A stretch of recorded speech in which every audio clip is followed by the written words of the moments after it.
ஒரு சினிமா உருவாகிறதுக்கு உடல் ரீதியாகவும் பொருளாதார ரீதியாகவும் உழைக்கக்கூடிய பல துறைகளுக்கு மத்தியில் தங்களோட உயிரையும் பணையும் வைத்து செயல்படக்கூடிய ஒரு துறை தான் ஸ்டண்ட்.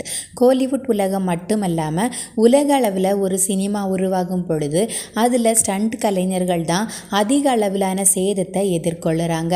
இன்றைக்கி நம்ம திரையில் கண்டு ரசிக்கக்கூடிய ஸ்டண்ட் காட்சிகளுக்கு பின்னால் எவ்வளவோ சோக கதைகள் இருக்குது. படப்பிடிப்பின் போது பல ஸ்டண்ட் நடிகர்கள் மரணத்தை கூட தழுவி இருக்கிறாங்க அப்படின்னு சொன்னால் அது மிகையில்லை. அந்த அளவுக்கு மிகவும் ரிஸ்கான துறைகளில் ஸ்டண்ட் கலைஞர்களோட துறையும் ஒன்று. அந்த வகையில் இந்திய சினிமாவை பொறுத்தவரை அடிமட்டத்திலிருந்து துவங்கி நின்று மாபெரும் ஸ்டண்ட் இயக்குனராக வளர்ந்து இருக்கக்கூடிய ஒருவர் தான் பீட்டர் ஹெயின். 50 வயது எட்டிய பீட்டர் ஹெயினுக்கு சுமார் 40 ஆண்டு கால அனுபவம் சினிமா துறையில் இருக்குது. புதுச்சேரியில் கடந்த 1973ஆம் ஆண்டு பிறந்த பீட்டர் பல ஸ்டண்ட் இயக்குனர்களோட பணியாற்றியிருக்காரு.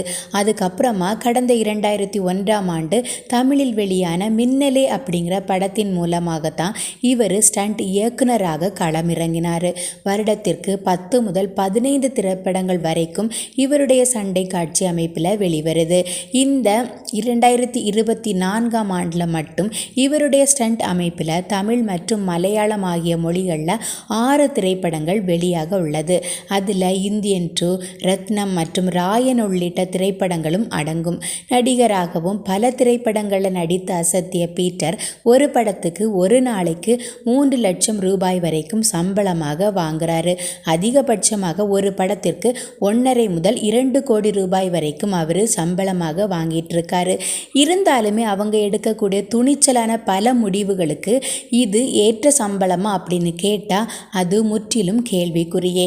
ஒரு ஸ்டண்ட் மேனாக பணியாற்றுறவர் ஒரு நாளைக்கு 12,000 ரூபாய் வரைக்கும் சம்பளமாக வாங்குறாரு. அது மட்டும் இல்லாமல் அவங்க நடிக்கக்கூடிய ரிஸ்கான காட்சிகளை பொறுத்து அந்த சம்பளம் கூடவும் குறையவும் செய்கிறது அப்படிங்கிறது தான் நிதர்சனமான உண்மை. உங்களுக்கு எந்த ஸ்டண்ட் மாஸ்டர் ரொம்ப பிடிக்கும் அப்படிங்கிறத மறக்காமல் கமெண்டில் சொல்லுங்கள்.